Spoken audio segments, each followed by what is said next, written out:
Hello everyone, welcome back to SRE Simplified. Today we're going to talk about the interesting topic. The next topic is error budget. Some of you may say it's a little bit redundant because you can set up exactly the same alerts just by using SLA or SLO as the target. But actually this comes handy, and we're going to see later how can you use error budget, how does it work, how may you set up different alerts based on severity. And I think error budget is very useful concept. So let's go. Let's get back to our imaginary company that produces apples. As you remember, we agreed that SLA target of our SLA is 80%. And we want to produce good apples. Good apples are green apples, bad are red. And if you want to meet the target, you want to produce not less than 4 green apple per total amount of apples. Let's draw it a bit. And assume we have production like successfully running, and it produces 5 apples in a row, and all of those are good. So we do the following: 1, 2, 3, 4, 5, and all of them are green. And if we say our target SLA is 80%, by the way, you can check out my latest video, like a previous video, where I explain what does the SLA mean.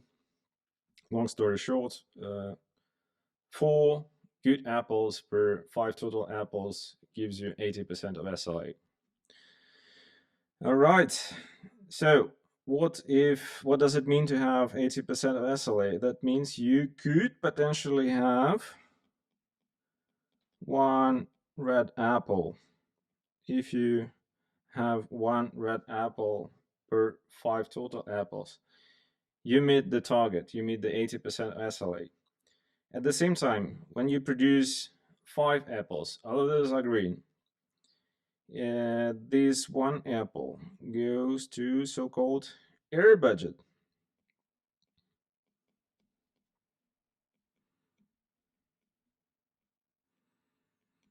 The term error budget is somehow a little bit confusing, but bear with me, it proves its usefulness in a minute. So error budget, you can think about the budget. Why budget?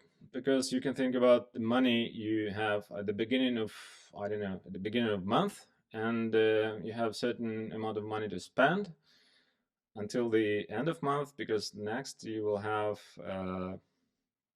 new money and your budget will be replenished. The same actually goes to error.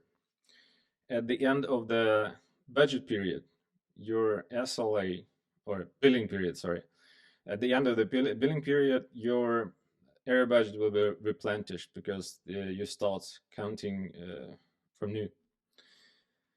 Okay, so in this way, as you can see, 1 imaginary apple goes to our error budget. Then imagine we continue our production and we have 1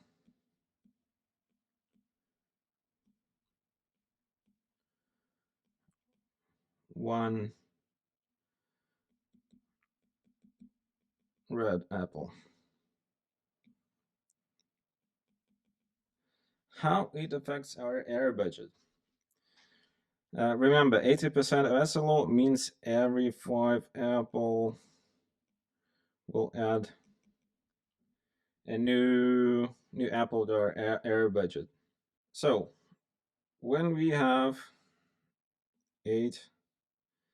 10 apples in total, and we produce 10 apples, we have, to meet our SLA requirements, we should have like 2, not more than 2 red apple in our error budget.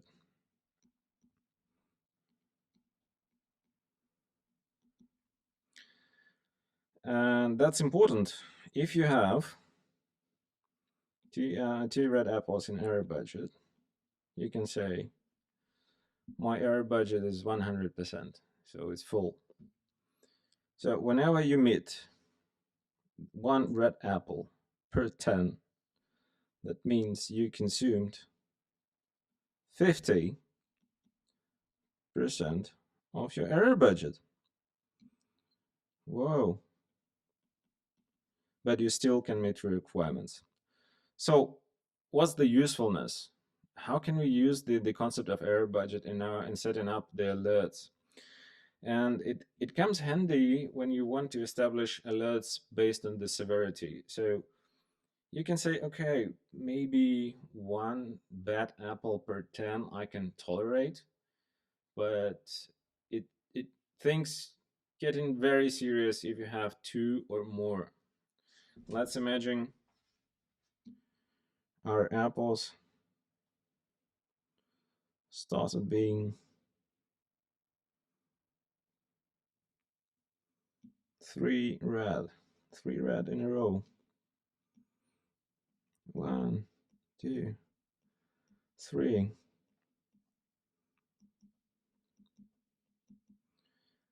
That means you consumed all of your 100% error budget and you pushed it below the zero, so you start being, what would it be? I think it's minus 25%, but yeah, it doesn't really important as of now.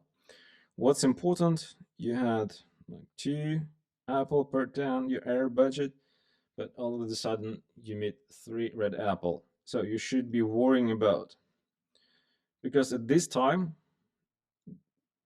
things getting really bad and really critical. This is where you need to raise your very critical alert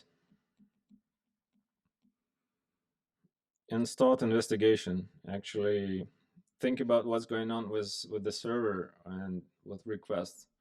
In this situation, when you see the consequent failures, there's probably something really doesn't work at all.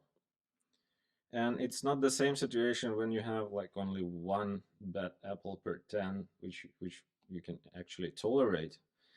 And the core idea of that is when you have things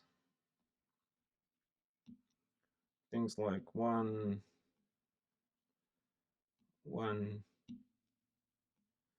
good, one bad, one good, one bad. It could be okay. It could be really okay if you beat your target SLO.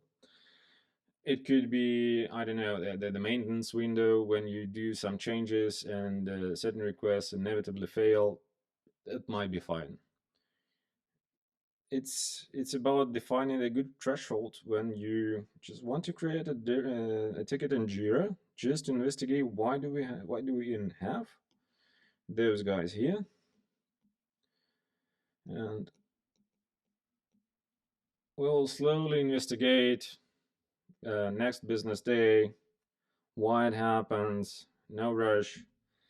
And whenever you have like a very different situation every 3 or even every 4 or even more, you definitely have a big issue you should investigate.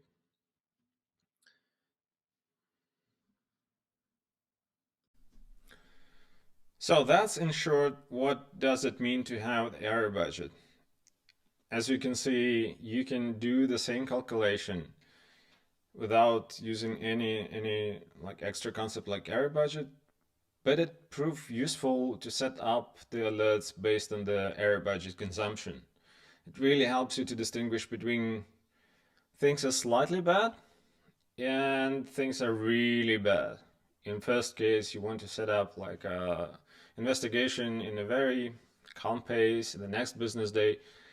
And when you have something really critical, you should be having alerts integrated with pager, maybe PagerDuty or some service that could wake up you in the middle of the night to restore the functionality of your very critical service. That was it about the air budget. If you have any questions, comments, please leave them under the link of YouTube video, and take care. See you next time.